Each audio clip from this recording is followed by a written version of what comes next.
Imagine waiting 30 years, not knowing who killed your mother, your sister, your daughter. Decades of silence. Decades of birthdays and holidays with an empty chair. Then one day, a single strand of DNA cracks open the case, naming a killer hiding in plain sight all along. Families finally hear the truth, but some discover the suspect is someone they once trusted. Others learn the killer died years before justice could reach him. These North Carolina cold cases, solved after 3 decades, will leave you stunned, heartbroken, and unable to look away. Before we dive deeper into the story, please subscribe to the channel to stay updated with reality stories that strike. They had learned to live around the silence. For decades, the silence had been a presence in their lives. A blank chair at the Thanksgiving table. A name that no one could pronounce without catching their breath. A birthday that arrived like a salt burn. It was the private, stubborn ache that lives beside ordinary days and refuses to leave. In North Carolina, those silences had names. Women and men whose lives ended in darkness and whose stories were left unfinished, handed over to old files and yellowing photographs and the occasional reporter's column that came and went. For 30 years, sometimes more, families kept anniversaries small, hoping against time that someone someday would knock the dust off a case file and say the single word they needed most: found, or arrested, or named. The breakthroughs that finally came were not cinematic bolts from nowhere. They came from patient, often thankless work. Technicians cleaning decades-old evidence, lab analysts running tests that weren't even dreamed of when a crime occurred, genealogists piecing together family trees like stubborn bees. They arrived through the quiet courage of relatives who kept photographs in shoe boxes, and police detectives who refused to let a case die simply because the years had piled up. When those breakthroughs landed, they hit like lightning, sudden, bright, and impossible to ignore. In a Charlotte woodland, under the indifferent stars of the mid-1990s, a set of human remains had been found. For years, the body was a silence with a tag and a date, a mystery wrapped in the rustle of leaves and the footsteps of workers who'd stumbled upon what they thought was just another set of bones.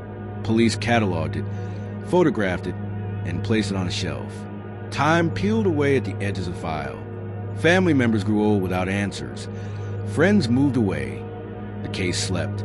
It was only when the world of forensic science grew teeth sharp enough to tear through decades that the bones spoke in a clearer voice. Using forensic genetic genealogy, investigators in Charlotte were able to identify a woman who had vanished into the night of the 1990s. Her name, Betty Jean Benton, was more than a label. It was a person with a life that began in Louisiana, who loved and lost, who had relatives in Chicago wondering what had happened after she left and went missing in the early 1990s. When police announced the identification, it was not a clean ending. Her death remained under investigation. But for the first time in nearly 30 years, a family knew where their missing sister, aunt, or mother had been laid to rest. The relief was enormous and complicated, threaded with the ache of new questions. Charlotte's identification of Betty Jean was not a lone act. It was part of a wave.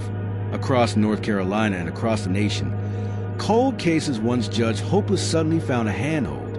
The State Bureau of Investigation and county cold case units began to reopen files with a different order of optimism. Evidence that had been stored in cardboard boxes, a hair clip, a bloodstain on faded fabric, a cigarette but preserved in a sealed envelope, was subjected to DNA testing that could pick out a single genetic signature from a crowd of ghosts. Companies specializing in advanced DNA analysis and the young science of forensic genealogy began to partner with police departments. Small teams labored over databases, matching genetic markers to family trees, following branches and cousins to a root. Each match was a quiet miracle, a name attached to blood, a suspect tethered by genetic cord to a crime scene. In one case that read like a closed chapter flung back open, the Charlotte-Mecklenburg Police Department employed the new tools to solve a crime that had haunted an uptown neighborhood for decades. What had started as a hit and run, a mother or two struck and killed in the middle of the night, became, through painstaking DNA work, a solvable case. The arrest came more than 3 decades after the killing. The news conference was filmed and replayed in living rooms around the county. For those who remember the knot of fear in the community when the body was found, the announcement was a strange mixture of vindication and sorrow. The crime could finally be named, but nothing could unwind the years of waiting. Small towns felt the tremors. 2. In Robeson County, investigators had kept a file for nearly 3 decades on the death of Margaret Bell, a woman who had been killed in 1996. Her name lingered in the mouths of relatives who whispered it like a prayer. Last winter, sheriff's deputies revealed an arrest in that long, cold case. The man charged was identified years after the fact, not because someone had come forward with a clean confession on a cold night, but because DNA and tireless cross-jurisdictional work finally connected it that had seemed forever separate. In a press release, the sheriff's office said that justice has finally come, and for a family who had kept a chair at the table without filling it, that phrase carried a heft that was almost physical. These stories did not follow a single script. In some, the person responsible had died years earlier, their mortal body a poor vessel to prosecute. In others, arrests were made and charges filed, civil law moving at the lumbering pace it always does. Sometimes the suspect was identified but lived quietly for decades, a neighbor who staged barbecues and smiled shyly at reunions. In other cases, the identified person was already in prison for some other offense, the new connection stitching together a broader tapestry of wrongdoing. The technology itself reads like a grammar for reconstruction. Where once the only hope was eyewitness description, notoriously fragile, always subject to error, now there are sequences of nucleotides, strings of letters, billions of them, that form a genetic signature. Companies took what samples they could salvage and ran them through machines more precise than xenoliths. Investigators used public genealogy databases in lawful ways to build family trees from partial matches. From a partial match, they traced siblings, half-siblings, cousins, sometimes several degrees removed, until they narrowed down the list of possible suspects. This is meticulous work, often performed by people who spend days on a single genealogical branch, turning over obituaries, old phone books, and social media breadcrumbs to find a living connection. When those branches connected to a person who matched other circumstantial evidence, a presence in a certain place at a certain time, a history of violence, investigators had the threads they needed to begin the next phase of their work. And with this new power came the old, stubborn obstacles. Evidence degraded, witnesses died, memories faded into myths. Police departments had to navigate privacy concerns and legal constraints around how to use genetic information. Families, too, wrestle with the ethics of modern forensic genealogy. Would they welcome the intrusion into a loved one's DNA if it meant catching a killer? For many, the answer was yes. To name the person who had taken someone from them, even after 30 years, was to do the work of grief in public. It was a call the ledger balanced, if only slightly. One night in a courthouse, a family sat in the second row as a prosecutor read the charges against a man whose face they had only ever seen in a grainy photograph. They had thought of him as a rumor, a name passed secretly at kitchen tables. Now they heard the state's voice say the truth. The room was full of ordinary people who had the extraordinary task of absorbing justice after a lifetime of delays. The victim's mother gripped a small Bible the whole time. She folded her hands over it until the pages bent, like an anchor. The prosecutor spoke in measured tones about the evidence. A DNA match from preserved fabric, a footprint in the mud, a witness who finally remembered a van parked down a side street 3 decades earlier. For those who had lived within the shadow of the unsolved case, the charges were both a bomb and a knife. There are moments when the long wait for answers becomes more than a family burden. It becomes community's moral test. In one rural county, decades-old investigative missteps had left survivors with an extra layer of pain. Files misplaced, leads not followed, a sheriff's office too quick to call a death accidental when others thought foul play was likely. When a later administration poured sunlight on the old records and prosecuted a suspect, the town felt both relief and a quiet shame. People wondered what could have been done earlier. Others expressed gratitude that someone, at last, had stayed with the truth. For the families, the truth was never perfect closure. It was a re-entry into grief with a map. The emotional texture of these cases is not the blood and thunder of late-night true crime TV. It is quieter, more intimate. The sound of a daughter speaking at a press conference, thanking detectives in a voice that trembled between anger and affection. The husband who refused to read the newspaper for fear of headlines that might resurrect a wound in a new shape. The children of the missing persons who grew up thinking of their parent as a storybook legend. When a case is finally solved, those people stand in the light and the cameras and tell the world their truth, and then they must live with it. Sometimes a revelation does not bring relief. In one instance, the person finally identified by DNA was found to be a figure close to the family, not a stranger in the night, but a known acquaintance. The revelation cracked the family's idea of safety, and they had to rebuild their understanding of the past from rubble. When someone you trusted is named as a person who ripped your life apart, forgiveness becomes a mountain that some cannot climb. Protestations of disbelief mix with the cold certainty of lab results. Family bonds contort under the weight of the truth. Some families fracture in the aftermath. Others coalesce, their unity hardened by a shared sense of betrayal and a new, terrible clarity. And then there are the moments of quiet, almost private justice, when investigators place a fresh bouquet at the site where remains are found, when a family gets the opportunity to bury a loved one with a name on a headstone. Those are the gestures that show the world that even decades cannot keep a memory from being given form. They are acts that say, you existed, you mattered. There's also a particular cruelty in cases where the suspect is dead. Investigators can name the person. They can put forensic fingerprint on the file and present at a press conference, but the name cannot be tried. For families, that is double-edged. There is satisfaction in knowing who did it, but the legal system's machinery cannot provide the moral clarity of a guilty verdict and a sentence handed down. There is no direct reckoning. The courts can only close a matter administratively. For many survivors, naming a dead perpetrator is not enough. It is a cold solace. Yet through all the contradictions, the modern era has delivered a new kind of persistence in solving these ancient mysteries. Forensic genealogy has become a tool that investigators can use to reweave the torn threads of a cold case, and the consequences ripple beyond any single conviction. They change how communities view the past, how police departments manage evidence, and even how towns commemorate lost figures. The very existence of these solved cases pushes departments to re-examine their own archives. It forces them to adopt better evidence protocols and to fund cold case units that can focus the long view taxonomically, rather than seeing a case expire with each budget cycle.